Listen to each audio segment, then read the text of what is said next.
Hey, if you didn't hear, Rebooted is doing our first official merch drop. Link in the description for you to vote on what swag you want to see from the Reboot Crew. Now, on with the show. Fired from Subbasement D of a major motion picture studio, the development executives must go to the last places in Hollywood with money. Now streaming, Rebooted!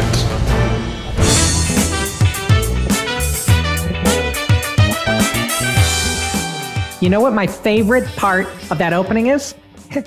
It's the lens flares. I'm just kidding. Really good to have you here. Welcome to Warner Brothers. HBO Max is going to be huge for this studio. And my $500 million deal tells me I'm going to be a big part of that. You know what I mean? So that is why I bought out all the assets that Roland Emmerich and Dean Devlin owned, including apparently you guys. So welcome to Bad Robot. It's great to have you here. Who am I talking to? Introduce yourselves. I am producer Bill. I'm Billy Business. I am Ron Swallow. I'm Ed Greer, sir. I think you guys are all winners. I'm really excited. And today we're going to be tackling a property that has a long history with both Warner Brothers and HBO. We're going back to an animated series from the 1990s. Are you guys ready for this? I can't even think of what it would be, but sure, yeah. Yeah. Have we done? Oh, I guess we've done Cars for Disney, but we haven't done a lot of animated stuff. Yeah. Well, you guys are in for a treat because this is the exact opposite of the Cars franchise. I am talking about Spawn. That's better than Planes. I thought that was the opposite of Cars. I know. Okay. All right. You've got my attention because I am a huge Spawn fan. Well, that's great because one of us has to be. I know nothing about it, but you know what? That's okay. I'm going to dive right in. I want to be very involved in every story decision. I'm here to put my mark on this property. Cool. Here's the thing, though. Before I even came on the project, Warner Brothers had to agree to a very specific list of, I'll just call them stipulations. They're not demands, just stipulations. And one of which is that this movie is going to be co-produced, written, and directed by Spawn creator Todd McFarlane. So let's bring him on the call. Todd, come on in here. Well, here, bub. This is my property. This is still in my pocket. You know, I own this. I am the manager and conscriptor, progenitor of this. And so I will be involved in anything that happens with Spawn. Sir, Spawn or Spawn? I just want to make sure that I'm getting it correct. Oh, Fat Boy from the Angels is going to make fun of a millionaire creator? Okay. You couldn't ink your way out of a wet paper bag with 5 Windsor Newtons in your hand. Okay, I'm inking right as I do this conversation. I'm in a boat inking on the salty seas. Guys, I think we're getting a little too tense. This is the creative process comes from people having a good time together, just throwing stuff against the wall. We don't have to take it too seriously, right? That's how we do it. Can I just talk about how he's got an Angel's hat on in my face? Angela is a sore spot for me. Take that stupid Angel's hat off your head. Okay, Todd, let's use our inside voices. Okay, let's use our inside voices. Billy, is it? I'm gonna have to ask you, get rid of the Angel's hat. You know, I want to work more than I care to support this team, so I apologize for any offense that I caused. And you're correct. I don't know how to ink myself out of a bag, but I'm a big fan of Spawn, and clearly I've made a mistake here, and I'm excited to pitch. I think. Yeah, can we get some clarity on like if Todd is running the show, but JJ, you said you wanted to be involved, and then like, what is our role here? Well, I think that's very simple. You guys are here for your creative expertise and, to weigh in on what sort of the twists and turns are going to be. But, there's a lot of blue sky here. There's a lot of things to figure out. Todd, am I right? Am I right, Todd? Look, guys, Spawn done right is a dark, hard R movie. You guys do your thing, but understand that this is a hardcore property. Okay. But can I just, let me just, add a little wrinkle in there. It needs to be for families, and it needs to be something that we could make a theme park out of, That's also got to guide our thinking, right? Am I right here? Absolutely. Because this is the hardest R hardcore thing, but Spawn is a family character. So, you guys got to make that work, or else you're hacks. I just to be clear, hardcore, hard R, faithful to the Todd McFarlane vision, but also blue sky, family-friendly theme park ride. That's what we're trying to do here. Is that going to be a problem? No. All right, so that's it from us. So you guys go out there and do your thing. And as an old man used to tell me all the time, Excelsior. And because this is my call, I'm going to go ahead and end the call on my terms. I will run the show. Just want to make that clear. Just want to make it clear. I'm Todd McFarlane, though. I'm Todd McFarlane. Okay, guys. I don't like that. He doesn't like me. What the hell? Dude, I personally, I feel somehow responsible for him not liking you. I just kind of dodged that thing that came right at you, bro. I really, it's messed up. And then Ron agreed that we're going to make this both PG and X-rated at the same time. What the hell, Ron? No. We're going to make it family friendly. That doesn't mean that it can't be R. Whose family? Guys. Jeffrey Dahmer? Like, you can't do. Did you go to Venom? Did you go to Venom? If we're making Venom, I'm leaving now. I'm not saying Venom is a good movie. I'm saying that when I went to Venom, there were children in the audience. It makes no difference anymore. Don't worry about it. Let's just make a good movie and we'll be fine. We can do this. I mean, honestly, the amount of bad parents, cool parents there are out there. I think there's going to be a lot of 40-year-old dudes who want to introduce their kids to what they were crying against the wall reading in 1991. So I think that might be a market for us that we don't have to necessarily kowtow and make too kiddie. Yeah, don't you talk about Bill like that. I was just going to say, if you don't know what we're talking about here, let me bring you up to speed on what I was leaning against the wall crying about in 1991. More like 1995, let's be real. So, Spawn. Spawn is the brainchild of superstar Marvel artist Todd McFarlane. After selling more Spider-Man comics than anyone in the history of Spider-Man comics, Todd McFarlane left Marvel to found a new comic book company. And when he did, it changed the game. Todd McFarlane, Rob Liefeld, Jim Lee, and their not lesser, but less popular collaborators created Image Comics. And first out the gate at Image Comics was Todd McFarlane's Spawn. Spawn is a black ops mercenary named Al Simmons who was betrayed on the battlefield, found himself in hell because he was a lifelong killer for the government, made a deal with the devil to get back to his beloved wife, Wanda, and found himself in a devil's bargain. He appeared back on Earth 5 years after his own death. His wife had remarried his best friend and had a child, and he was a disfigured freak with a living demonic costume who had to hide out in the alleys of New York. It has since touched on almost every urban fantasy trope you can imagine, from vampires and werewolves to elder gods and eldritch magic. Todd McFarlane has truly packed everything in the kitchen sink into his comic book series.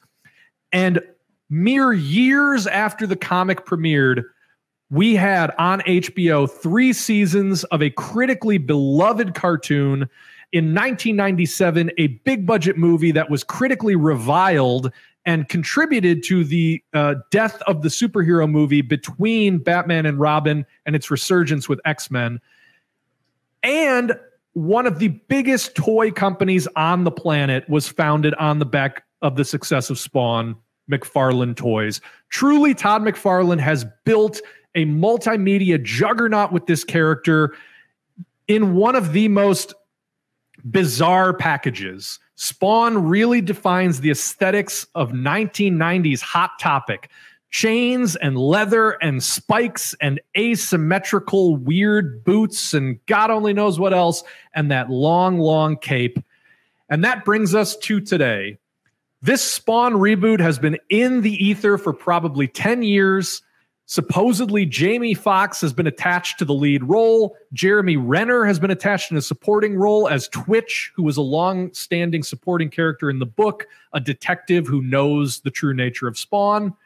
And really, that's all we have to work with. Todd McFarlane has been beating this drum for a long time, but what it all means, who's to say? So I guess, guys, we're going to start with, what do you think an audience would want, if anything, out of a Spawn reboot? What does this do coming into theaters? Well, look, I think McFarlane's right in that they really do want a hard R, hardcore, dark, yet also sad and emotional viewing from Spawn. They want to see cool. They want to see a Spawn that actually looks like Spawn and does amazing damage and cool stuff like that. But then they also want to see that emo stuff that it had going for it as a comic book. When you say they, though, who is they? It is the couple of million people who bought the first few comic books of Spawn. That's what it is.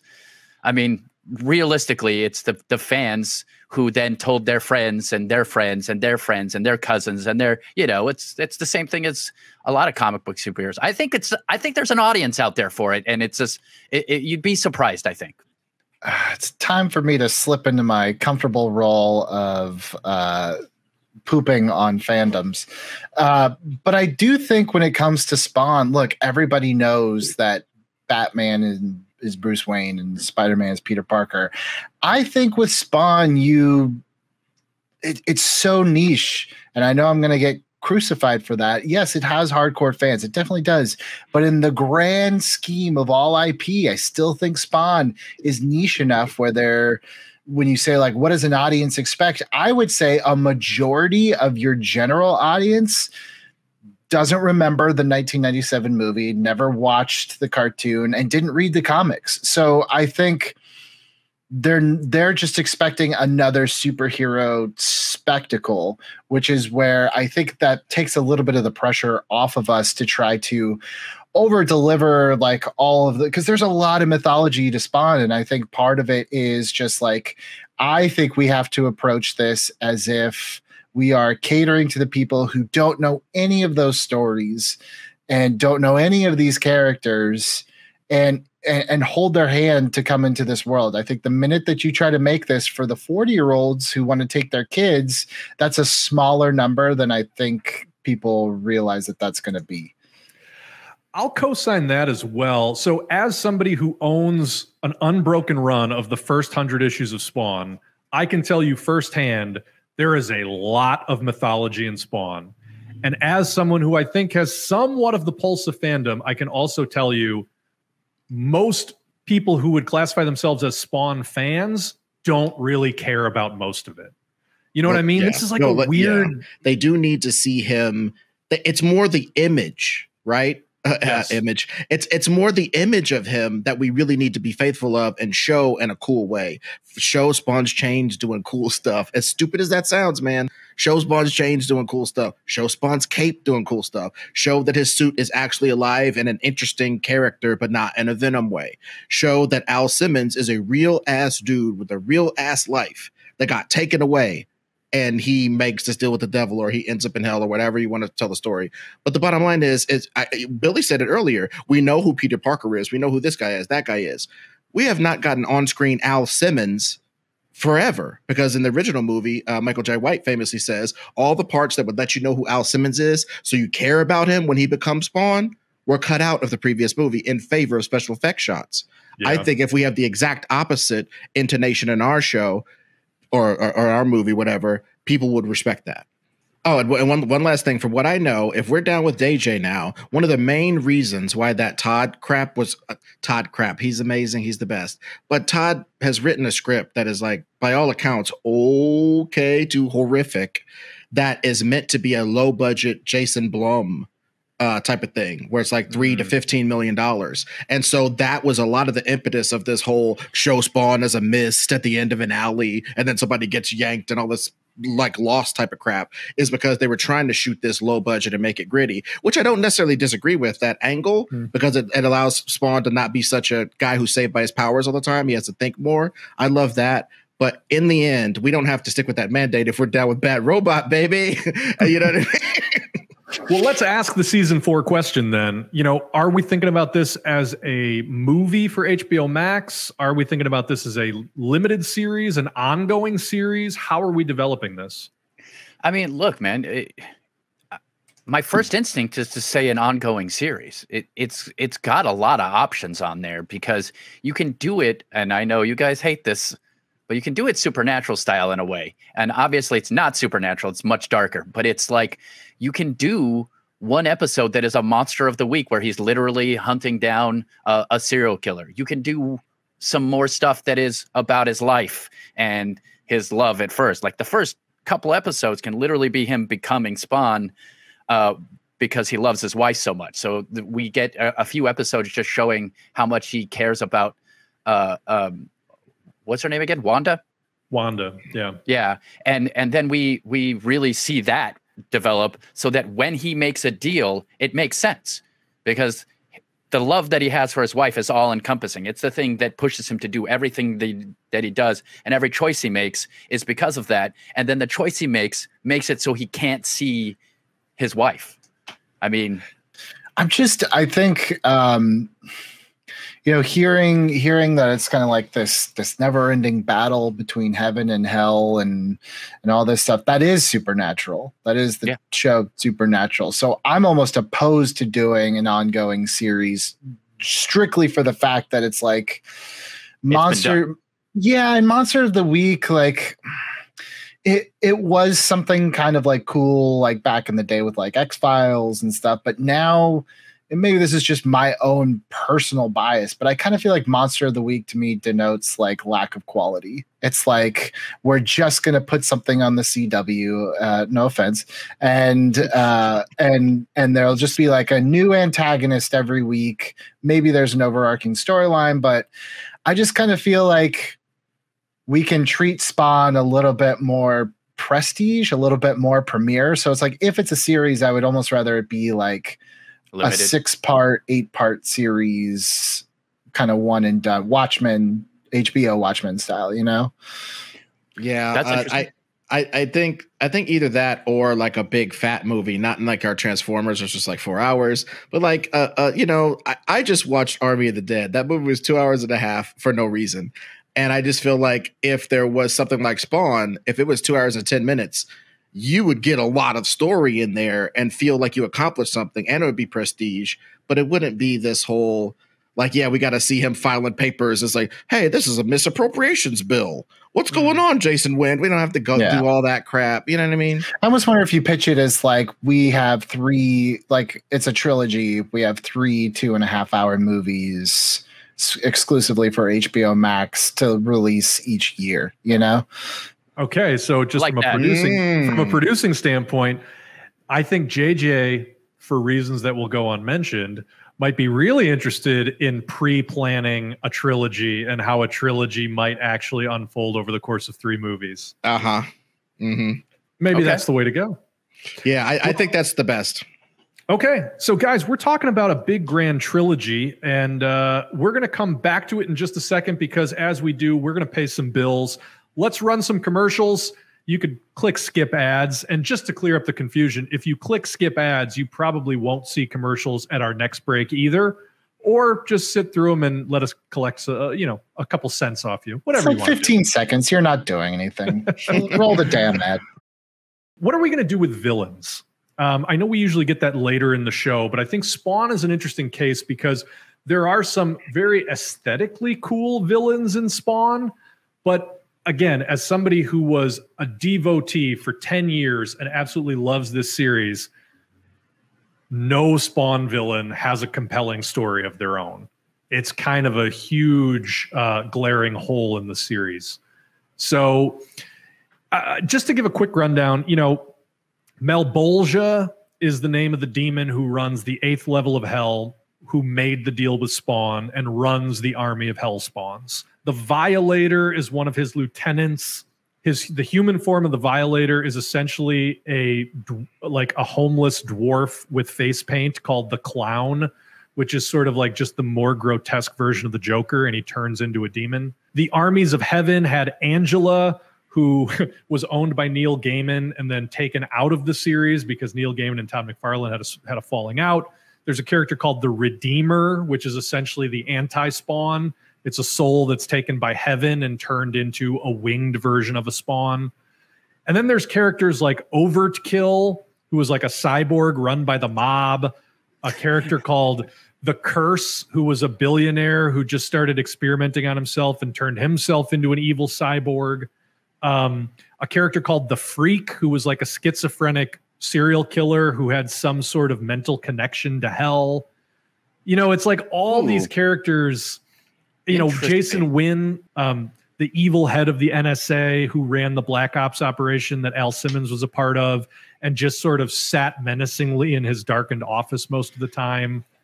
You know, there's a famous storyline at the beginning of the Spawn comic about Billy Kincaid, who was essentially an Ed Gein style murderer that got let out of prison because he was like related to a senator. And so they couldn't keep him in prison, and Spawn went and murdered the crap out of him. With ice cream. Yeah, literally. Well, because his whole thing was that he would lure kids in by driving an ice cream truck. And so Spawn impaled him on like a bunch of ice cream sticks, popsicle sticks. This was edgelord 90s stuff at its finest. Seriously, wow.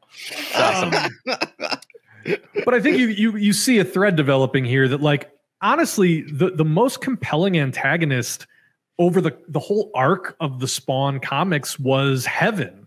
And like late, you know, starting around the issue 70s, they really started bringing like more angels into the comic book series and painting the picture of Heaven as sort of treating humans as completely disposable, right? It was sort of like the antithesis of Jesus's message. It was very Old Testament God.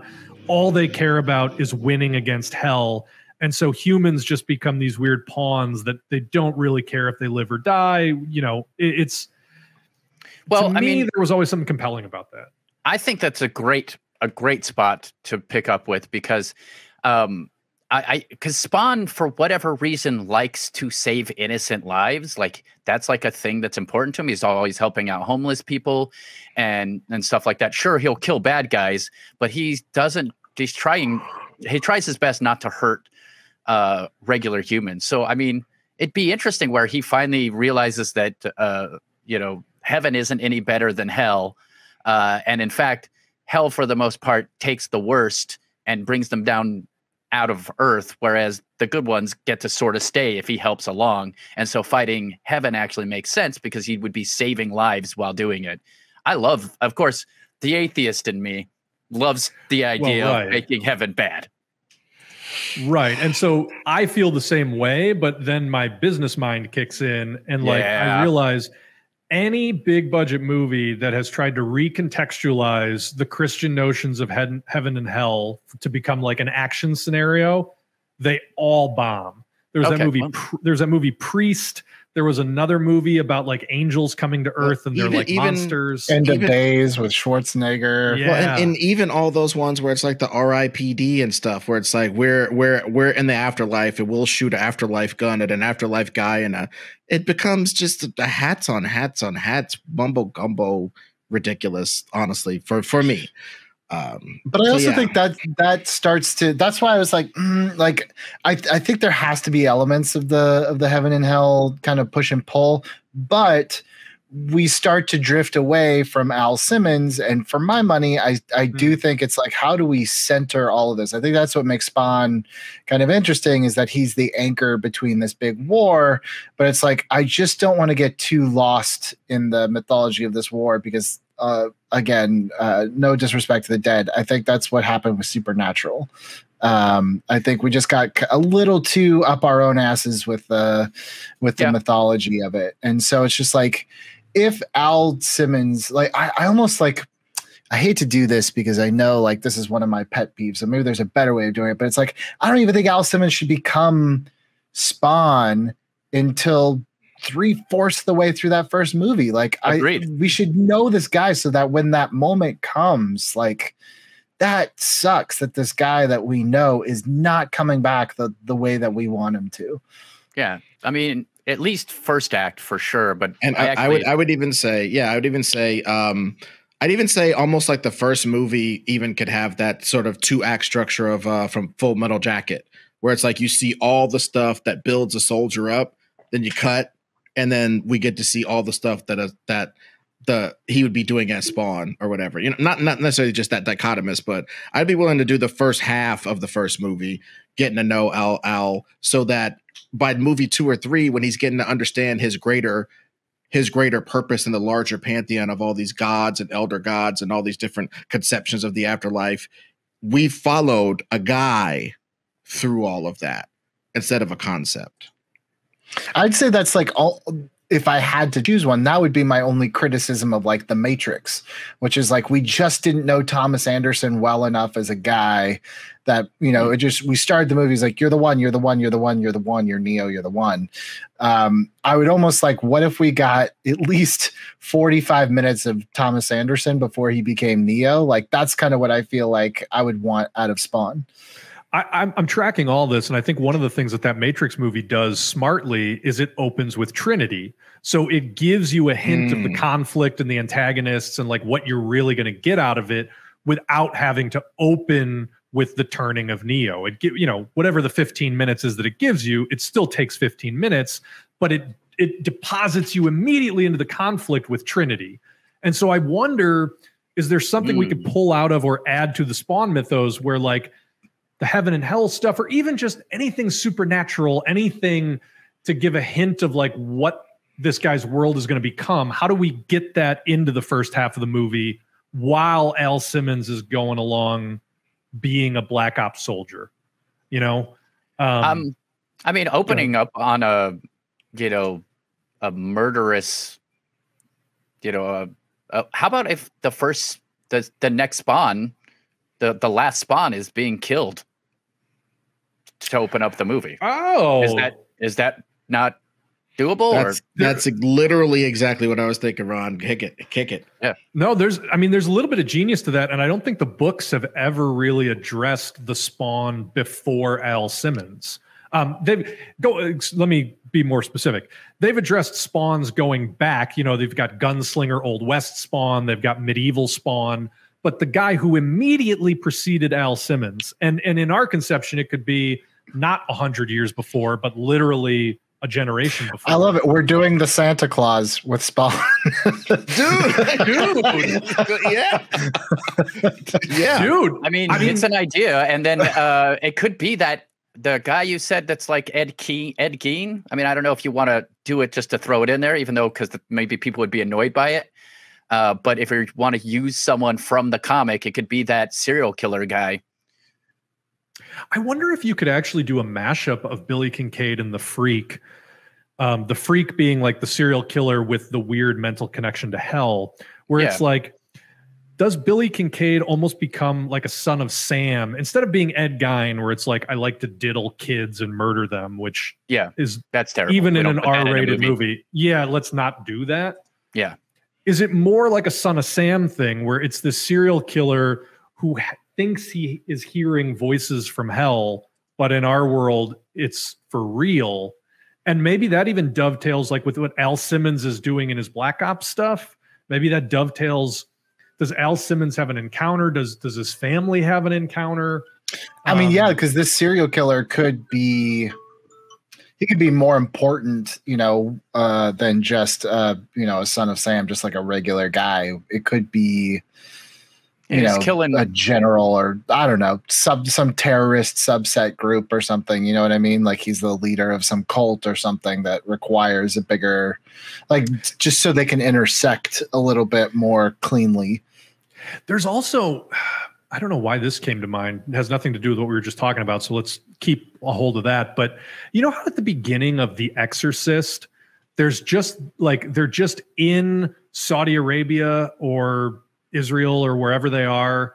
And it's that Max von Sydow that you then don't see for the next hour of the movie. but you just open with him finding that demonic relic, and it just intimates that like an evil has been set free on the earth. Right. There's something interesting to the idea that like Al Simmons is just stationed in an older part of the world and is stationed in the Middle East and is doing horrible shit in the Middle East.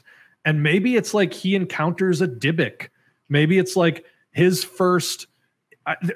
There's a cool way to frame this where it's like, as essentially a government assassin, you know, in Jordan, in Syria, in Iraq, you're going to kill somebody and you have an encounter with the Violator, or you have an encounter, you know, and maybe you could get a horror movie sequence or scene out of that. And that's not the extent of how we know Al Simmons, but I'm just trying to think of like baking the supernatural into the front. How do we front load the supernatural a little bit?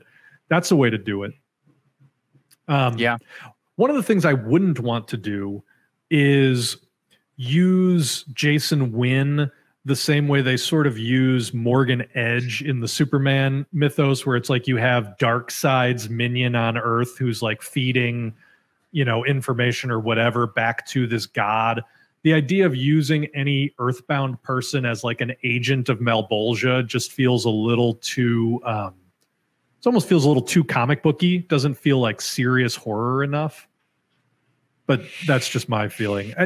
I think that's the gap for me, is a little bit like, if we spend an hour with Al Simmons, how do you make that worth it to the story other than just getting to know Al Simmons? And if it's just getting to know Al Simmons, how do you make that worth it to the story? I mean, first off, love story has to be in this. Like, there just has to be a good, like, or a showing of a real great relationship of, you know, her being fully supportive of some of the stuff he goes through, having to make hard decisions in the field that he complains about, you know, to her. So we also get an idea that he's actually a decent guy who is following orders and doing terrible things. So that we like him enough. Is he hiding that part of himself from her, though? I'm just trying to think thematically. Like, but no, I'm thinking of it as like, yeah, I don't know if it's just some big montage or stack of scenes of this, but just the back and forth between had a little trouble at work today, and it's like some child with a gun's head blowing off in another part of the world. It's like, yeah, man, I'm just haunted by this. Oh, you're haunted by that thing that happened by the copiers, you know, just the whole Harry Trask of it all, right? She thinks he works at the government, and that he goes overseas to do like contracting and stuff like that, like the Halliburton guys. There's Halliburton guys that fly to the Middle East all the time. You would never suspect them of being spies unless you were smart. You know what I mean? So like, that's like, she doesn't know that he's a spy and does all this crazy stuff. And but so we see a lot of love scenes, but she can't know him. But I like the idea of him. Yes, and to that, I like the idea of him protecting the darkness that he does, because he's invested in convincing himself, and then by extension her, that he is a good person. He is a good man. I mean, I think you make her overtly religious. Like, you put a scene in there where she's asking him to go to church with her, and maybe he's uncomfortable with it.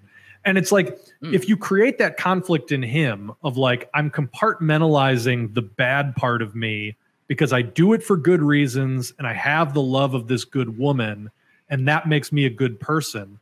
How much worse does it hit when you end up in hell? And then when you come back and you are a literal monster, what a tragedy. When you know that the central wound of that guy, right, is I am a good man. I am a good man. I don't care that I do this stuff. I am a good man. And then you get the definitive answer. No, you're not. You know what I mean? Like, to me, that's a meaty character thing. I like it. Well, I also think just one thing about that. If we do use Jason Wynn, I think him being robber baron, get rich off of all this murder type that then gets sent to hell and get some powers in the next one could be interesting. Like, you know what I mean? Like, you don't just get to murder some guy with your super chain powers and he goes away. That guy sent you on so many missions. That guy's so evil. Maybe Malbolgia thinks that guy's pretty cool when he dies. Like, hey, well, come here, little buddy. I'm trained you to be this cursed guy you were talking about or whatever. I'm just spitballing here, just as a way to have a through line of like Spawns serve their time, they get killed. Spawns have certain weaknesses, which we've shown in the beginning by showing a spawn get killed, right? Something killed a spawn, and then having Jason Wynn become that later or something like that. Guys, I'm getting a phone call from the bad robot offices, so I'm gonna put it through. It should be JJ. Hold on a sec. Look here, Bob. I've been listening to you guys talk about my character Spawn for the last hour or like 30 minutes, something like that. I don't know. They've bugged your offices. It's bad robot, not good robot. Anyway.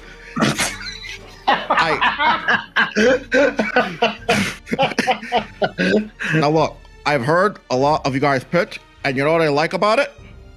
Nothing. No, I'm just joking. Canada humor, Canada dry. Anyway, look, I like what you guys are going for, trying to like make Al Simmons my best friend in the world, and my wife Wanda, who I love so much. He's put up with so much inking in the bed. He's like, hey, you want to have sex, Todd? I'm like, I gotta finish these pages. There's so much ink in the bed. Anyway, so thank you guys for really respecting the mythos. So, and I like the whole thing about the trilogy. I just want a little bit of the old ultra violence with Al Simmons. You know, the John Wickian death, contrasted with him being a good guy. You know, so that's about all I have to say about it, though. That's my real major note. Death, what a good guy. Spawn. All right, Toddfather out. I mean, that's not too bad, I guess. More violence? Okay. Well, I mean, I think the nice thing is like if we do actually want to take the time to do it, we can track, you know, Al Simmons at home. I'm a good guy. I'm not letting my wife, you know, she asks about work and it's like, it's fine. You know, I'm taking another trip. Don't worry about it. It's fine. It's fine. And then he goes on the trip and he just murders the hell out of a bunch of people. I mean, maybe it could literally be, it's fine. Cut. You know, and one thing, are we beholden to the way the Spawn is handed down in the comics? I'm gonna just say no, frankly, because like if there is a dead Spawn and somehow you finding the dead Spawn's corpse and his ethereal armor that's on him and all that kind of stuff could be some kind of quest that maybe the Jason Wynn guy might be sending him on some sort of quest to murder up all these people, and the larger point of all the murder is to lock down these sites, murder everybody there, and be on some sort of search for some MacGuffin thing. I'm not saying we have to do that. I'm just saying just something to motivate some of this, so it's not just he's doing indiscriminate murders that aren't connected, and it's just a matter of fact. No, I will say this. I mean, the character that really is that guy in the comics is the Curse, who is this guy who's presented as essentially like you remember that character Paul Bettany played that character in the Da Vinci Code who was like a really devout Jesuit that sort of tortured himself. So the Curse is essentially that guy but also a billionaire. So he's sort of like this sadomasochistic zealot who becomes obsessed with like attaining the power of heaven and hell. Or I think originally he was trying to eradicate all traces of hell on earth because he felt he was on a holy mission and he had the money to be able to do it. And then eventually he felt so betrayed that like heaven would let him get mutilated by Spawn. He rebuilt himself into like a robot or a cyborg and then just, declared war on both sides, essentially. Kind of an interesting jumping off point, especially, you know, you could get into one of our favorite topics, the relationship between like corrupt government and big business, and create sort of this milieu that Al Simmons fits into that maybe does have a relationship to heaven and hell that he could even outrightly reject. I mean, that could even be the thing, because in the comics, Al Simmons was always, he was killed because he was sick. He didn't go along with the orders, right? It was always very, they didn't get into the specifics, but he had some sort of moral objection, like, I'm not going to do this. Stop asking me to do this horrible shit. And so because he knew too much, they just decided to get him off the board. It's interesting if that part of it intertwines with the heaven and hell of it all. If it's like, you know, there's money being funneled in. I mean, maybe it's even like the Curse has his own Halliburton style team that for some reason or another, Jason Wynn either gives guys to or are subcontracted to Jason Wynn. I don't know. I don't want to get too heavy into like conspiracy or whatever, but I think there's a clean way through the curse to do what you're talking about, Ed. Maybe I'm just kind of like how frankly Dick Cheney. If Dick Cheney, circa 1998 or something, wanted to have a death team that followed him to go be the evil Indiana Jones across the Middle East, he would have had it like that with Blackwater and all those guys. It would be like that. It wouldn't be no problem, you know? Yeah. I mean, that's kind of interesting if Al Simmons is an ex-Special Forces guy who then goes into private security and he ends up with this guy. And it's like maybe he goes back to Jason Wynn for help. Like, this dude is out of his mind and he's doing some really shady things. I'm trying to blow the whistle and bring it to light with the government so you guys could crack down. And instead, Jason Wynn sets him up to be killed. There's something kind of interesting there. I mean, that's a plot. There is. Hold on. I'm getting another call from Bad Robot. Oh, gosh. Okay. I wonder if, let's see who it is. Hey, development team. How are we? How's everybody doing? Good. Great. Good. Hey, JJ. Yeah. We're working it up. My head's a little cold. Oh, this guy's got the jokes. Good. Funny guy. Yes, Okay. So, I think you guys are doing great work. I wouldn't know. It's not like we've got your offices bugged or anything. So, I'll just go on the assumption that you're doing good work. But I'm a little concerned about what you might be hearing from Todd. Oh, God. What does that mean? Well, Todd's got his own peccadillos. He's a very creative guy. We like him a lot. He's a good guy. But we don't want to do what Todd says. So what I'm telling you is this movie needs to be PG-13. This movie needs a costumed supervillain. I really want to get into the classic Batman, Joker, Luke Skywalker, Darth Vader style relationship here. We need, a villain just as compelling as the hero. Big gaudy costume. I want to sell toys. Do you guys hear what I'm telling you? We are in the era of streaming. We're not going to make our money back just on subscriptions. So if we're not selling toys, I don't know what we're doing here. And Todd makes good toys. We need to get him on the right page, right? So come up with a pitch that will get us that. And that's it. All right. Keep doing good work. Okay. Well, that changes things a little bit. I mean, we can do it. Oh, go ahead, Ron. You go first. No, I was just say we could do that for the second movie, is to have a big costumed bad guy, or at the end. I'm now. Ed had this great thing a couple episodes back where it's like, let's just get the stupid out on the table, because sometimes there's a popcorn kernel of good and stupid.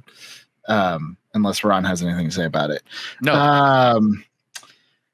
I'm almost wondering now, if we have the freedom to kind of be a little loose with the mythos, like, I think so far, like I've been a little not lost, but like the conspiracy and all this other stuff. It's like, okay. But what really interests me is a man who thinks that he is doing good and convinces himself his whole life that like the choices I make may seem bad, but I'm a good person. And then being told, no, you're not. Like that to me is horrifying. And I think that's the part I'm holding on to.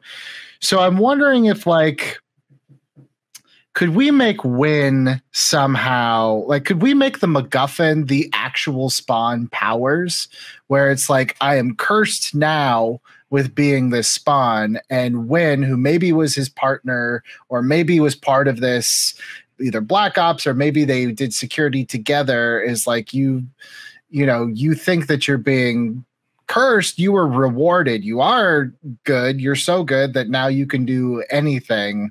But he sees, so it's like, you almost take a little bit of that Marvel approach with like the Iron Man or the Ant-Man, where it's like you have the same power set with your hero and your villain for that first movie, at least. Mm-hmm. There was some diarrhea. Maybe there's some good chunks of corn in there that we can use. Well, I mean, the ready-made version of that in the Spawn universe is the Redeemer, which is literally just the anti-Spawn, the Heaven Spawn character, as opposed to the Hell Spawn character. I think the only thing I trip up on is the idea of like the spawn powers being something you could like discover in a box somewhere. I mean, well, now that I say that, has somebody trapped? Because the whole thing about Spawn, right, is that his costume is a lie. His costume is a demon that is bonded to him and is essentially empowering him. It's like that is his link to hell. I wonder, you know, Neil Gaiman's Sandman. If we're going to rip off Neil Gaiman, let's keep ripping off Neil Gaiman. Opens with Dream essentially being captured in a pentagram in a satanic ritual. And the idea is that like through all the 20th century, the god of dreams has been disconnected from the dreaming. And that's why all these atrocities happened. Is there at the beginning of this, again, going back to my exorcist idea, like, does somebody capture a Hellspawn costume and then that becomes a MacGuffin? Or even like the chain or the I mean, the cape, you know? I'll make a concession in that if that happens, there still has to be a choice. Like he has to choose. I think it's important that, yeah, he finds that, but then he's asked by Malboja, do you want to commit to doing this? Like, I think that's important because it has to be a choice for him to go back. Like, hey, sure, he's being talked into it by saying you'll get to see your wife again. Great. But it like, I think that's important I'm not trying to stick to Spawn. No. Stuff, but I think great. That's important. No, that's absolutely great. Yeah. And that's absolutely great. And all I would say is, when he decides to do this whistleblow or when he decides to say I'm out or whatever, and he has to have a John Wick fight with like 5 other super killers, and they do a number on him and they really mess him up and they take their time and stuff and they like do the Warriors thing and they laugh at him through the desert and he could stumble into a big cave or whatever where he's going to find his last rest or whatever, and as part of the bargain of like, oh man, these punks killed me and I'm never going to get to see my wife. And there's going to be evil all over the world. And then at that point, somebody says, hey, I'm going to make you a superhero. You can exact vengeance on all these fools who just killed you, and you can keep your wife safe. What do you say, buddy? So what do I got to do? And then there's a big major reason why you're Spawn now. It's RoboCop, essentially. Yes. I mean, and that's the thing I will say, Ron. I think you're dead on. Like, Spawn actually dying, going to hell, and making the deal with the devil is Batman's parents in the alley. Like, that's the one thing you can't really take out of the story without changing it fundamentally. So that does need to happen. I mean, I think a version of the first hour of this movie is pretty clear, right? And I don't know if we want to commit to the curse being a secondary antagonist, a main antagonist, or whatever, but there's a billionaire guy. Al Simmons goes to work for him after Al Simmons' military contract is up.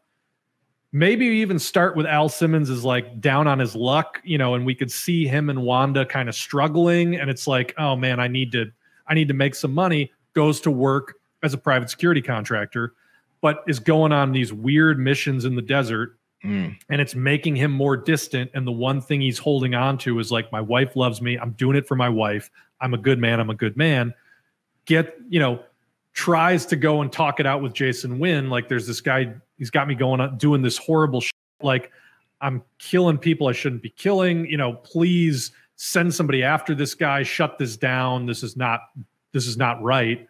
Instead, he gets killed, ends up in hell, makes the deal, you know, and now, yeah, you're starting 5 years later. I think much like Avengers Endgame, the question then becomes, what is even worse? That's obviously in the 5 years, Wanda gets remarried, has a child, moves on with her life. The thing he makes the deal for is no longer accessible to him. What's the flip side of that? What's the supernatural thing that's changed in 5 years where it's like, all right, when we pick up 5 years later and he comes back to Earth, what did we set up in Act 1 that now halfway through Act 2, you're like, oh no. And that's where I feel like the villain might come into it. And I don't know if that's the captured Spawn costume or a captured heavenly. I mean, one thing I'm just spitballing. One thing that they introduced was the idea that when you kill a spawn, the costume essentially retracts into this disc with the spawn mask design on the disc, and the angels collect those as trophies. And so Angela was always, she had spawn paraphernalia all over her because she essentially killed so many spawns. Just a ready-made kind of thing from the comics. If you're trying to collect a spawn costume, power, whatever, you have this thing. We got to put people's lives at risk. And so the original, go ahead. Sorry, Ron. No, I'm just kind of coming up with it. Spawn's motivation is obviously his wife and being a good man. Those are the two things we can see there. So I think one of the bad guys could want the Spawn to not have that attachment, right? That makes sense. Like, they want a Spawn who does the job of hell, not one that's looking after his wife. So maybe they're trying to kill his wife, and that's one thing he has to protect. But there has to be something bigger than that as well that creates stakes for everybody else on top of that. Don't you think? Yeah, so this is what the original movie did. The original movie was essentially just The Crow, where Jason Wynn and Jessica Priest were like the two people who betrayed Spawn. And when he came back and he realized his wife had moved on, yada, yada, he just goes on a mission of vengeance. I'm going to go and kill the people who put me in this situation, which was Wynn and Priest. And then meanwhile, the Violator is trying to turn him into an effective Spawn. And so to your point, Ron, the Violator decides he's going to kill Wanda and Terry and the family in order to hurt Spawn. That did happen, didn't it? Yeah. I forgot. So that was the story of the original one, and it was all very like, we can't do that. Again, just kind of a wet fart. And that's where I think that it is a little bit difficult talking about the origin story of Spawn, because like, as compelling as it is, he gets like, the fact that he gets no closure whatsoever is why the book has run 300 plus issues. They don't actually close out any of the storylines that they open up with that origin. Well, I was going to say, isn't that why we can just start inventing stuff at this point? Yeah. Like, sure, I agree. I agree that there's a certain amount of, like the Bruce Wayne in the alley, parents in the alley. I get that. But it's like, can we almost just like ask the question, like, what are the three things that absolutely must be in there, and then everything else is like 100% on the table? Because it's like, I feel like, and maybe it's just me, but I feel like we're just getting so bogged down again, like in like lore, and this character does that and that and that it's just like, I'm starting to lose the human element a lot. And I think the human element is super freaking fascinating in this one, which is answering that age-old question of like, am I a good person? And if someone tells you no when you thought you were, like, that's devastating. And I also think too, if he makes a deal with the devil, I would think that the devil, being as smart as he is, would lie to you. You're not going to rule my army forever. You do this one thing for me, and then you're good. I'll put it back all the way it was. That's the deal. Of course, that deal's not real. He's not going to do that for you. So it's like, why can't we lie to Spawn that the deal is something that it's actually not? And that's kind of like, at least it gives him a reason to keep going if he thinks all this could be put back, and then realizes at the end, no, it can't be put back. That was never real. I love that. I like all that too. I would ask, Billy, I mean, maybe the question we should be pondering is, if you're in that situation and the most important thing to you is that you're a good man, and then you get the definitive answer that you're not, and then you try to redeem yourself and that fails horribly and blows up in your face, how do you give that person catharsis? Like, or vice versa? What if you feel like you keep telling yourself, I'm a good person. Someone says, no, you're not. And definitively, I would think it's like, fine, if I'm the villain, then I'm going to become the villain. It becomes so it's like the whole thing becomes a redemption story of like, just because you weren't maybe a good person then, or because someone told you weren't a good person, doesn't mean you're not. Yeah, I actually like that. Like he like starts if Spawn embracing is, it. right. If Spawn is our villain for the first, like Spawn is not a hero. It's like Spawn has to become a hero because he has to decide that even though I've been judged, that doesn't mean that I can't, turn this around. I was given these powers. What do I do with them? And if you've already been told you're a bad person, I would think 5 years later, he's probably responsible for a lot of terrible shit. Maybe. Okay. So let me build on that. If he comes back and he's a Spawn and it's like, oh my God, this isn't what I signed up for. And then the deal he's offered is, okay, all you got to do is go kill these angels. And the angels are a bunch of people in an office building, right? And it's like, no, I'm not going to do that. And so essentially hell continues manipulating him. So we get a horrible, violent, John Wickian scene where Spawn has to like go in and murder a bunch of unsuspecting people somewhere. And then at the end of it, the twist is like, oh, those weren't angels. Those were just people. You're just doing your job. You're a hellspawn. You're the new Grim Reaper. Like we just need to get you comfortable killing people for us. Right. I mean, that to me feels more interesting is like, I feel at this point, the whole thing to me is kind of about emotional manipulation. It's about you believing things about yourself that other people have told you. And it's just like, yeah, I would think that especially if we're setting up this character, that if it's like, no, you're a bad person, you're going to fall into that. You're going to believe those lies because you've already internalized them. So it's like, that's the one thing about Spawn is like, it's this never ending struggle. You're just doing a chore because you don't want to do it. But it's like, what if we start and just have him internalize? All right, I am evil and now I'm evil incarnate. So I'm going to, now that I know who I am, because that's what I've been told, that's what I'm going to do. And I think it becomes like no one can stop him. How do we get him to stop himself and realize you were told a lie and you believed a lie about yourself and internalize that lie? I think to me, it's like any mythology you put on top of that is fine, but at least we have this like really human, really deep thing that all of us can think of. This like the way we view ourselves, sadly, a lot of times is what other people tell us we are. So how do we do that in 3 movies though, right? Well, that's what I'm saying. Like, right now, I'm just trying to get even the first movie. One. It's like, that's what I'm saying. Right. It could even be like the end of this movie is where Spawn realizes like I'm fighting for the wrong side.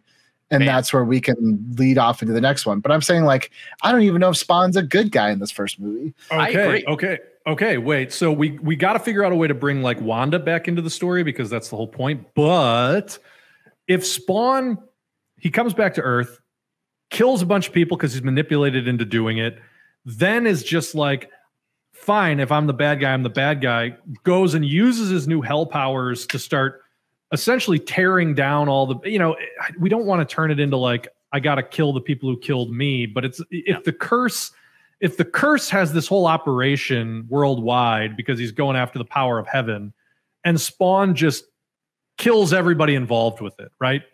What I'm trying to get to is you get a third act. It's almost a Deus Ex Machina, but I think intentionally so, and it's kind of funny, where heaven sends the anti-Spawn to Earth. And so you're building it up like, oh my God, this is going to be the crazy fight. And then what if we do our thing where instead of Spawn versus the anti-Spawn, Spawn is like, I want to join your side. You know what I mean? And like the movie ends on that cliffhanger. Of it's gonna you think it's gonna be literally Spawn versus like Enforcer Angel on some battlefield, and Spawn stops it, does the thing that Superman should have done in Batman v Superman to be like, this is pointless. I don't want to fight. I have no allegiance to hell. I want to join your side. That's kind of an interesting cliffhanger, and it resets the status quo for the next movie. I like it. That works for me. How about you guys, Billy? Yeah, I think that's super interesting too. I also think like it's part of it is, like maybe, he has to kind of remember who he was, because it's like I do like, you know, in Spawn it's all about like he's tortured by this life they used to have, but it's like maybe he just gets so into being Spawn that he forgets that he's still Al Simmons, and it's something that he kind of has to remember, you know. I mean, a thought I had was like, you said something about like at some point he doesn't want to do one of the things the security force wants him to do, and then that's why they turn on him. What if the Hellspawn ask him to do almost the exact same thing again, and then that's the point where he realizes? I mean, I don't know if that's too cheesy or not, but it's like I think I got it. I think I actually got it, and like my atheist brain doesn't like this, but I think this is what ties the movie together. The whole movie is an exploration of faith, and Wanda becomes intertwined with the idea of faith. And from the beginning, it's like she wants to get him to go to church. She's uncomfortable doing it. She is not even necessarily vocally, but she's essentially trying to get him on a more godly path. And he feels like he's not worthy of that because of who he is and like what he's seen. Then in his Black Ops operation, he gets drawn into this weird, crazy billionaire's essentially religious pursuits, and he's like, this is all BS. Why are we going and like razing villages and burning villages down to try to find this guy's bullshit, you know, Ark of the Covenant? Then he gets betrayed and killed, and now he finds himself in actual hell. Then he's manipulated into becoming a Grim Reaper figure. Then he embraces it, and it's like, if I am the force of hell, I will become the fire of hell. I will burn down everything I see as impure.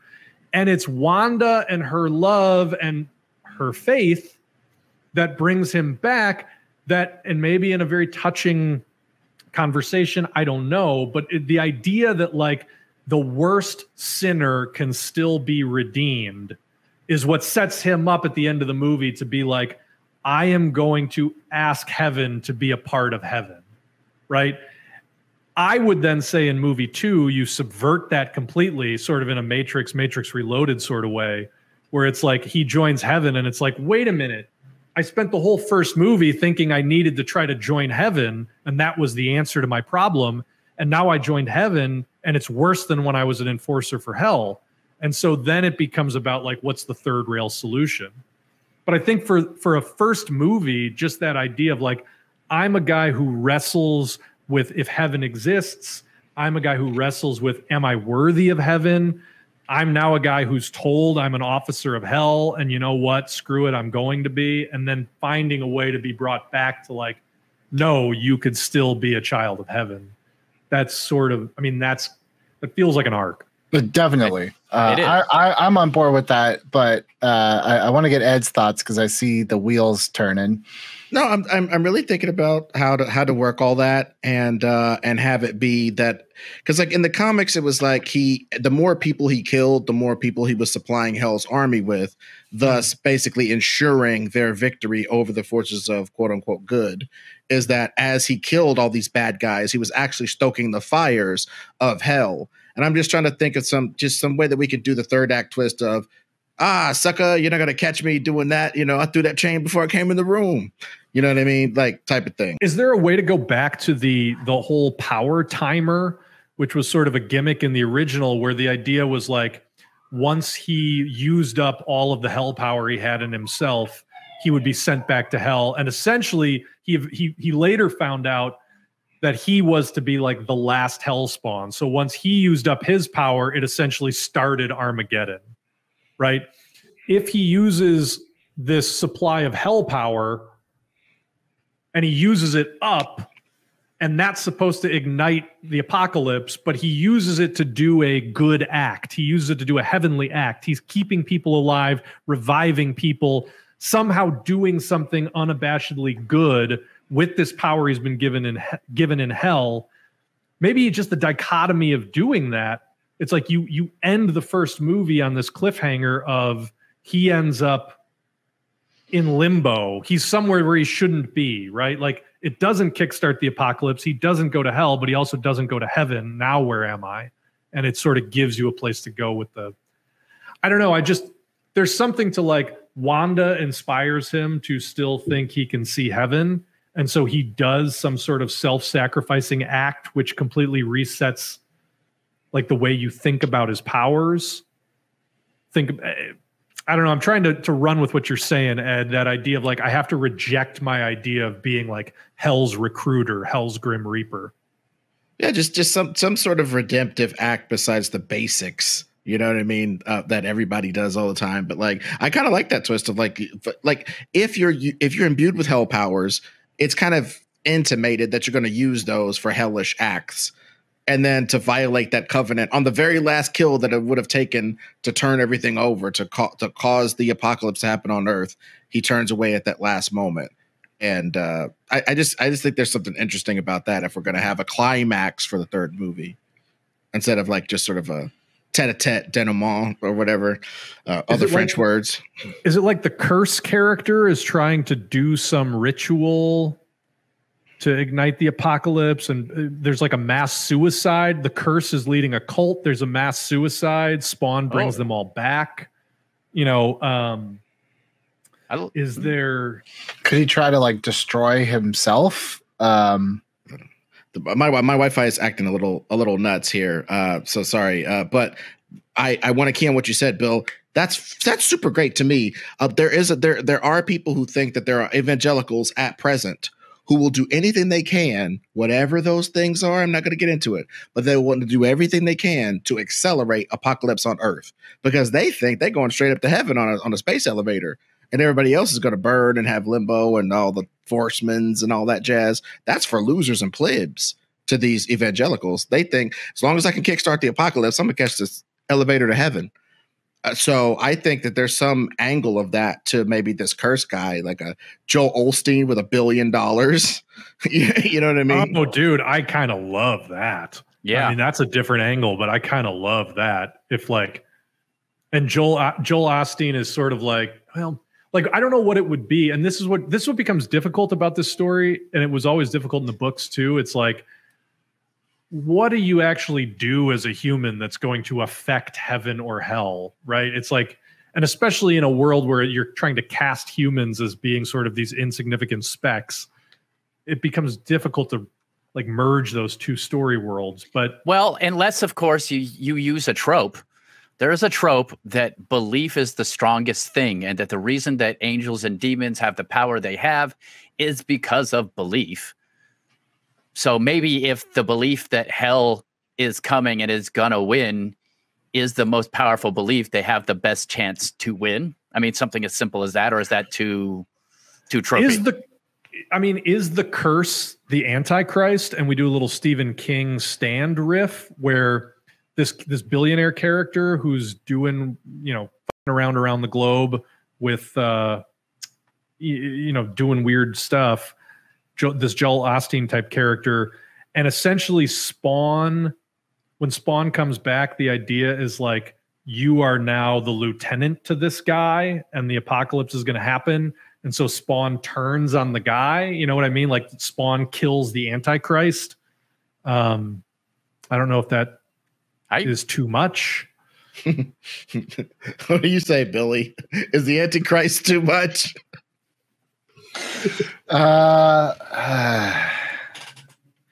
It's tough, man. And I'm sorry if I'm the one derailing. There's such a flavor. It's not even a specific storyline, but there's a flavor to Spawn stories that humans don't matter and don't mean anything. And so the more that it's like, well, this human is important to Spawn outside of like he loves his wife, I just don't know how to fit that into like the tone of Spawn, because it's sort of like, it's like an anti-magic supernatural, right? It's a supernatural where the idea of like using the magic, tapping into these other worlds, having any sort of ability to manipulate it is rejected. And so it's a weird story world to operate in. But what if it wasn't? Okay. I mean, I heard everything you were saying before, Ed, the idea of like the Spawn power is something that's a place and they're trying to like get to it so they can they can have it. And my only counter argument to that is, rather than the spawn power, what if it's the anti-spawn power? It's the heavenly version of the spawn power. And that would make more sense if he's a Joel Osteen type guy. And it's like, I will become the Redeemer. He's essentially trying to get to a power that would make him Jesus. Like, I am going to unlock the power of Jesus. Jesus had achieved, right? And Al Simmons is a guy who thinks that's nuts, and they're doing atrocities because this guy thinks he can unlock the power of Jesus. That gets Al Simmons killed. He comes back as a hellspawn. And oh, by the way, now this guy achieves his Jesus power. That feels like a very clean, if the curse becomes the Redeemer, the curse becomes somebody who's empowered through some MacGuffin with the power of heaven. And now it's like, okay, that's a very clean Iron Man, Ironmonger sort of matchup in your third act. I just don't know if that's enough. I'm curious what what doesn't work about that. I like it because, okay, so if this guy becomes this powerful, and he's human, the problem is he's an egomaniac. We already know he's an egomaniac. He's not going to use this power for good. He's not gonna save people. He's not gonna. The people don't matter, right? So it can be a redemption moment. I like what Ed said.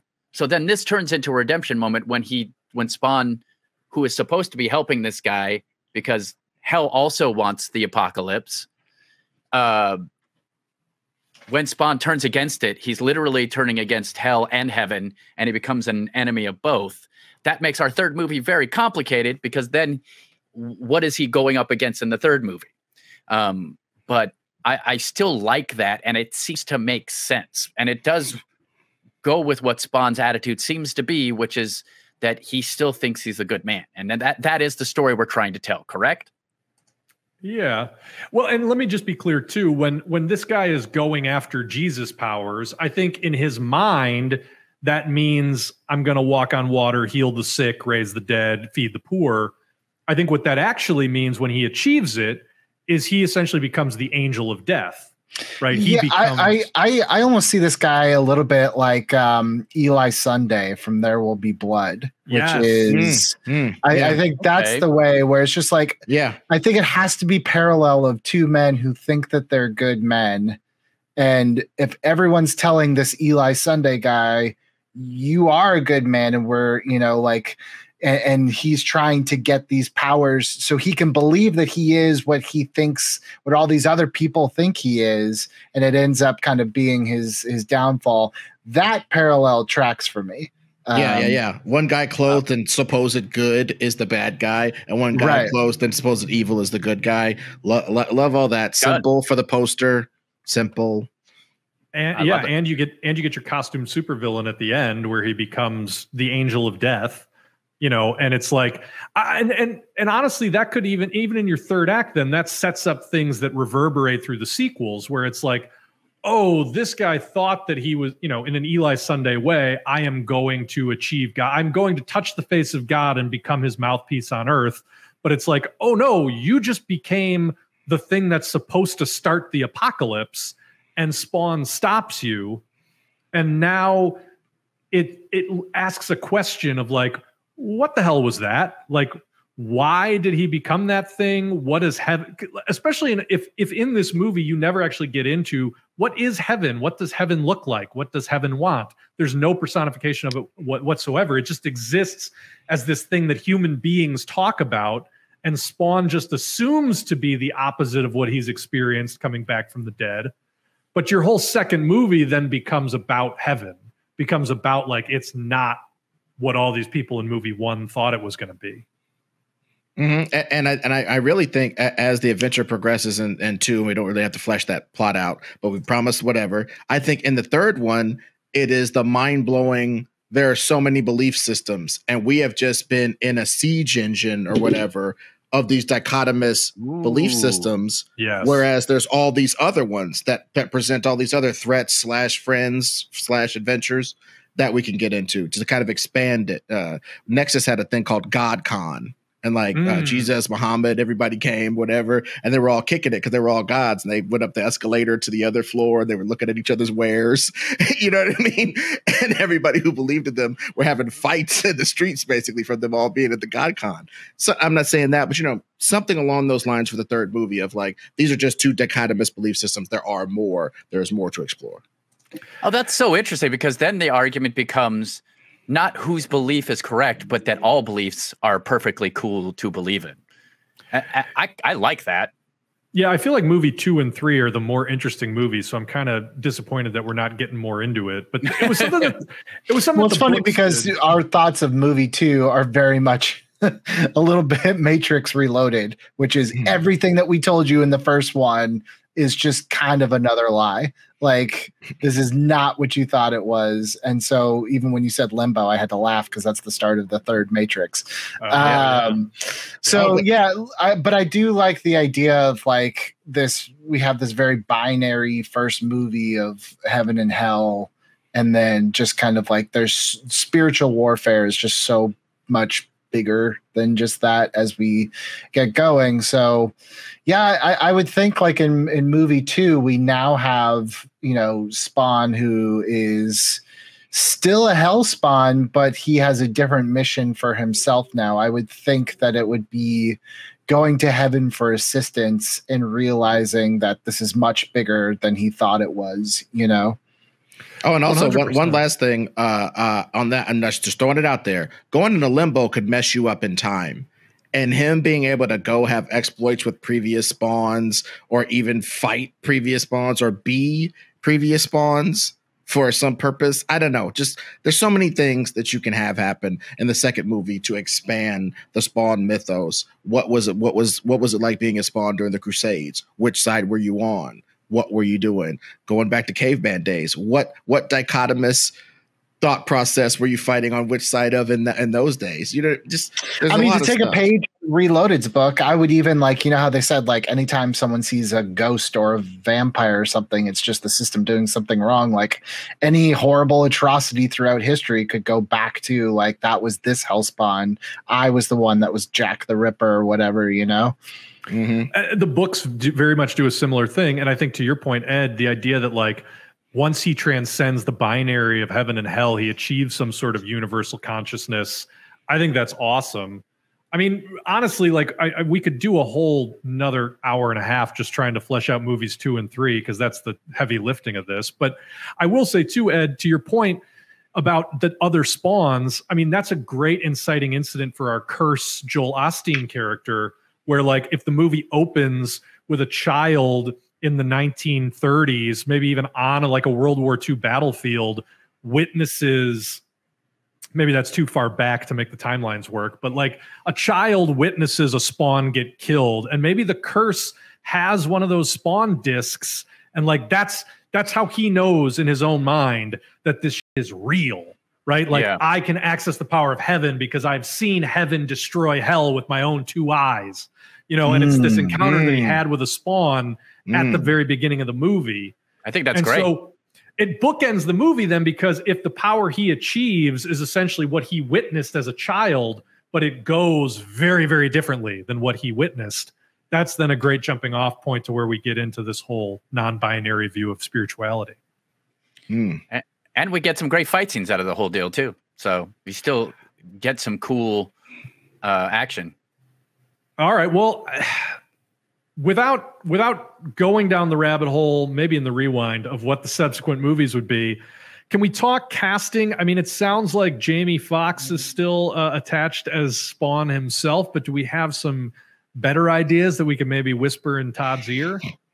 I mean, I'm gonna surprise you guys and talk about a supernatural character, but it's not who you think. It's Sterling K. Brown. He's a great actor. He was in Black Panther and a bunch of other things, and I think he deserves to head a movie. It's just my opinion. He would be a great Spawn. He would absolutely kill it as Spawn.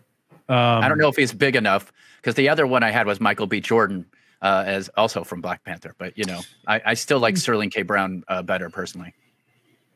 I would agree with that. I mean, I know we brought him up in the X-Men episode, but Spawn would be a cool role for Regé-Jean Page.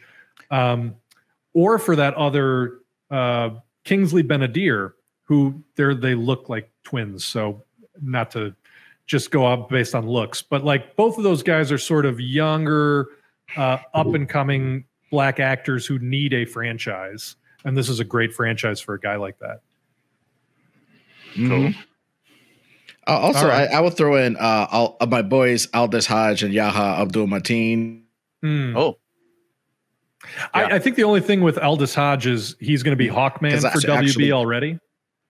Well, yeah, exactly. Well, he just hasn't had a chance to emote. Yeah. You know what I mean? agree with Yaya, I think, would absolutely destroy this role as well. We're kind of spoiled for choice with Al Simmons. What about with Curse? What about with the Joel Osteen character? Who is a good foil who could play a zealotous billionaire?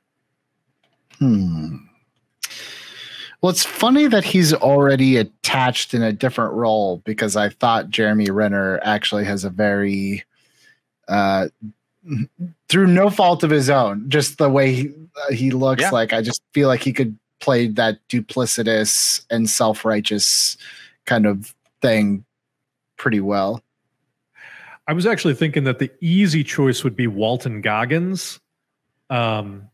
And I would want somebody more unexpected. Jeremy Renner might fit that bill. I don't know if Jeremy Renner has sort of the softness that a Joel Osteen type of guy would command. Yeah, there's something interesting about some of the people that Gary Oldman has been cast as are so wrong.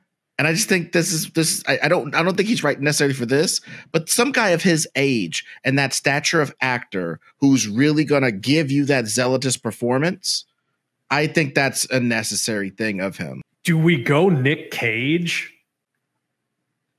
Nobody's as excited as I am. I mean, it's a little bit of a parody of itself, but like Nick Cage as I would believe John Travolta if we're going to do one of those two, but even he's probably a little too old for it. I'm going Jude Law. I just think it. I think he would play a really interesting version of that. Jude Law in the young Pope mode. I mean, really, that's it's the same. Literally kind of what I'm thinking. Well, I guess like what age range are we trying to target? Are we trying to look for someone a little bit older, or are we trying to match kind of like the Al Simmons type age? You know, I think there's an argument to be made for either. I think if it's someone a little bit older, then the idea that like I am going to be the prophet to these people would carry a little bit more weight if it's somebody who you could actually believe being that guy. But if it's somebody younger, you could lean way more into the Joel Osteen thing of like, this hubristic ass thinks he's going to be the prophet to Earth. You know, I don't know which one is better. Part of me, I don't know. I think my gut says you go more the Gary Oldman, you know, Max von Sydow if he was still alive and 40 years younger.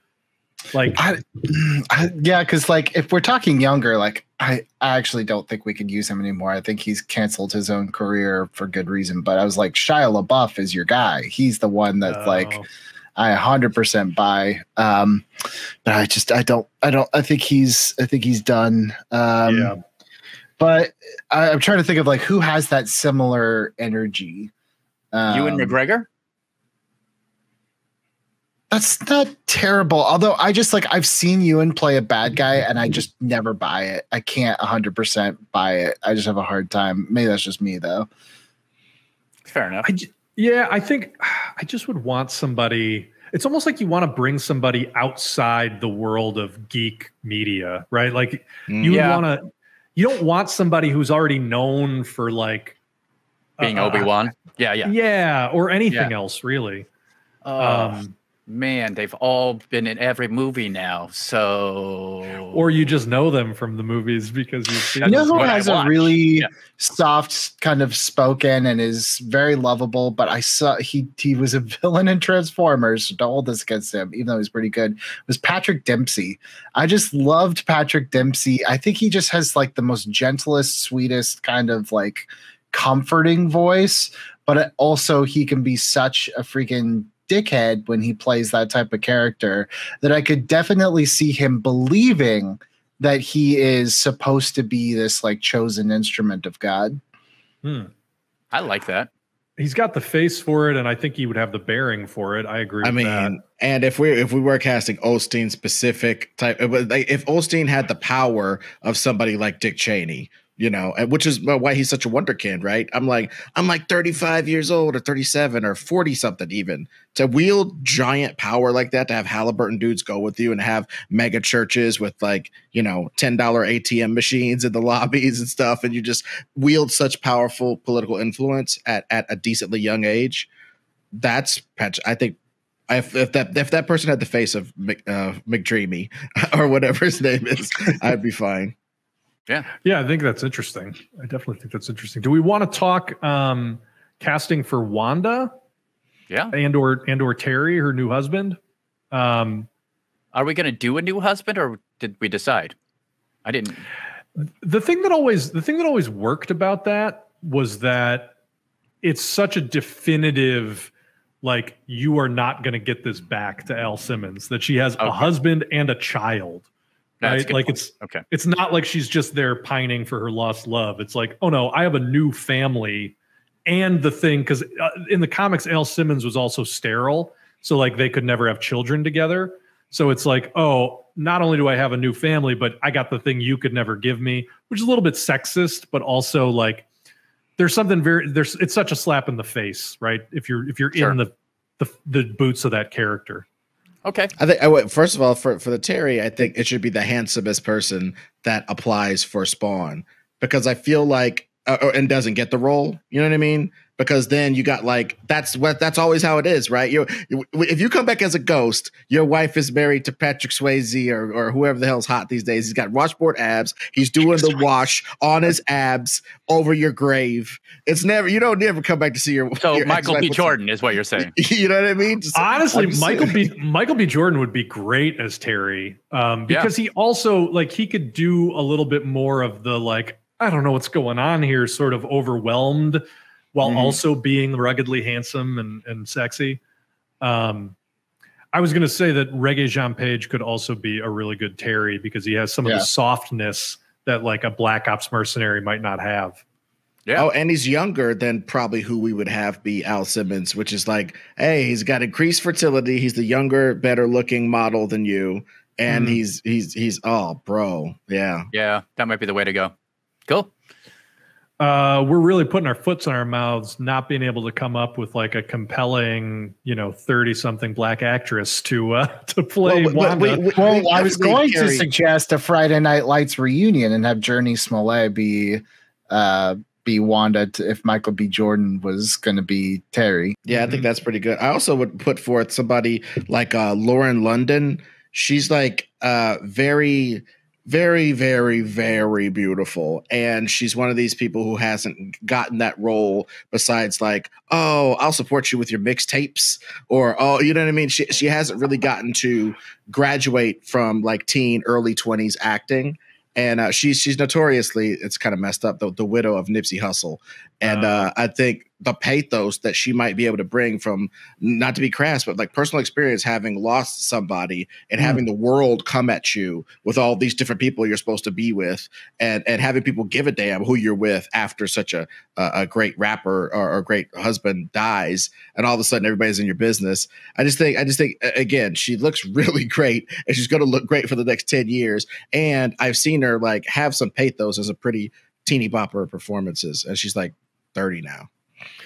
That's super interesting. I actually, when I did not know her, and when I looked her up, I got a whole bunch of hits about how she's friends with Issa Rae, and then Issa Rae came to mind as like, that could actually be a really good choice for Wanda. I don't. There's another Black lady you guys might not know about called Keke Palmer. She's hilarious, and she's definitely been around the block. And I think her having a chance to like really put her foot in a role, I think, yeah, these type of actresses are where we need to go with that role. I'm actually cool. You kind of sold me on Lauren London.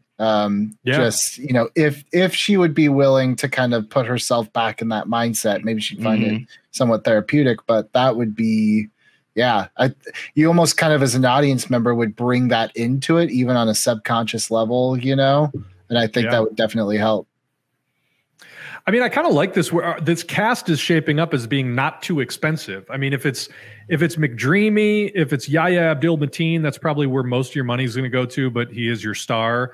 And then if it's Lauren London, and if it's maybe Regé-Jean Page, or even the more affordable Kingsley Ben-Adir as Terry, it's not a horribly expensive cast, and it's a pretty good foundation on which to build this series. Yeah. So I guess we don't have to talk about director because it's definitely going to be Todd. Oh boy. I guess all we could do is try to give him the best layup we can. Like, just here's all the groundwork. All you got to do is literally just babysit this on set. Look, I'm going to make an argument that a lot of people told Todd he couldn't do a lot of the stuff he did. Maybe he'll end up being a good director. We don't know. I don't know. You could say, like, I think there's geniuses in their own format. We saw what happened when we gave Frank Miller the ability to go make a movie a couple times. Didn't work out very well. So okay, but how about this? How about this? It almost worked out one time with Sin City when we let him have a training wheels director of Robert Rodriguez. So I am proffering we should give him a training wheels director, and maybe he blows up on us. Maybe he goes, "That's a good idea," but we don't know. Yeah. Okay. That's fair. Okay. Guys, I just did it because it's our bit, but also if you want to go the opposite of Patrick Dempsey and go more toward Eli Sunday from There Will Be Blood, DJ Qualls is not a bad choice to play the curse, to play our zealotous billionaire. Dude, we're gonna get to cast DJ Qualls? I don't know. I'm just saying. It's an option. It's an option. Depending on which way you want to go, it's an option. I mean, I think I figured out who the billionaire should actually be played by, and that is Tom Holland. Got it in. Yes. I got it in, guys. That's very important. No. Guys, DJ Qualls notwithstanding, I am going to say we have achieved reboot. This was one of our most contentious of season 4. But I think we got there. We are telling the story of Al Simmons, and we are setting up a trilogy, baby. We have got Al Simmons living a split life, a secret identity almost, before he even becomes Spawn, where he is working as a private security contractor for a weird, zealotous billionaire. And the more he gets into it, the worse he feels about himself. And the only thing that keeps him feeling like he is still a good man is the love of his wife, Wanda.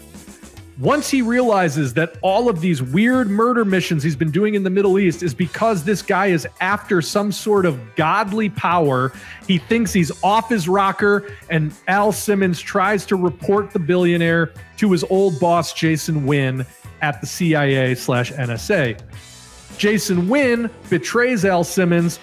He gets set up by the weird cabal that he's working for to be killed. And that is when he realizes that heaven and hell are real, baby. He makes his deal with the devil. He comes back as Spawn. And not only has time passed and Wanda remarried, but the curse, the zealotous billionaire, is still on the trail and closer than ever to this source of godly power. Spawn freaks out, becomes an angel of death for hell, goes on a killing spree thanks to the machinations of the demons, and then finally comes to his senses thanks to reconnecting with Wanda and realizing that she still has hope for Al Simmons getting to heaven. When the curse finally achieves the power of heaven, it doesn't turn him into the Jesus he thought it would. It turns him into the angel of death, the first harbinger of the apocalypse. And unexpectedly, the Hellspawn stops the apocalypse by defeating this angel of death, setting us up for a part 2 where all the rules have changed and we don't know which side Al Simmons should even be on.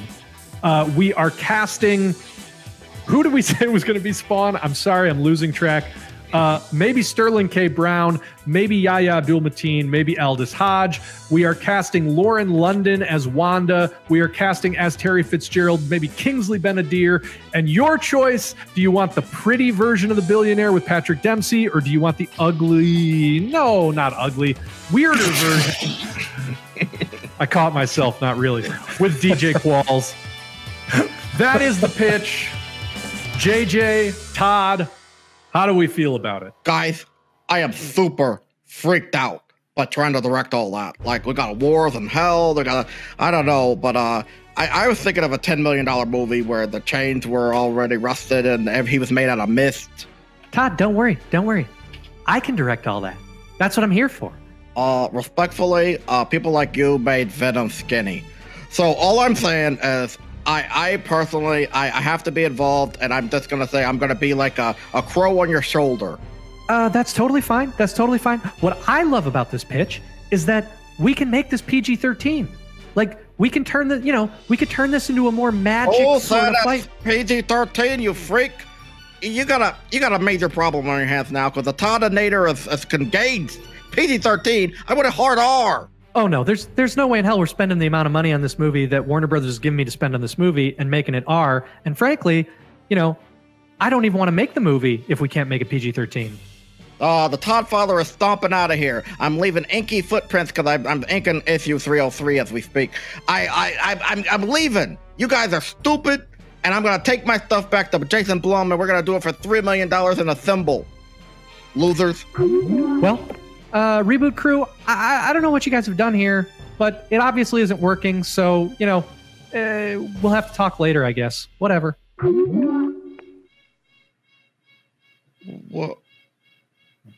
What does that sound? Yeah, I thought my baby was home. No. I got this vendor guy that comes along. He's going to be done in approximately 45 seconds. Jesus Louises. This motherfucker comes by for every taping. This motherfucker's like, boy, they tried to do a Spawn episode. It was an arduous road. Well, I guess we're going to try again next week. Hold on. He's almost get done. your hat back on. Hold on. Do that again without the sound. No, we're keeping all this in. What are you talking about? Jesus. This all stays in. This is hilarious. Oh, this one's off the rails. Good night, everybody.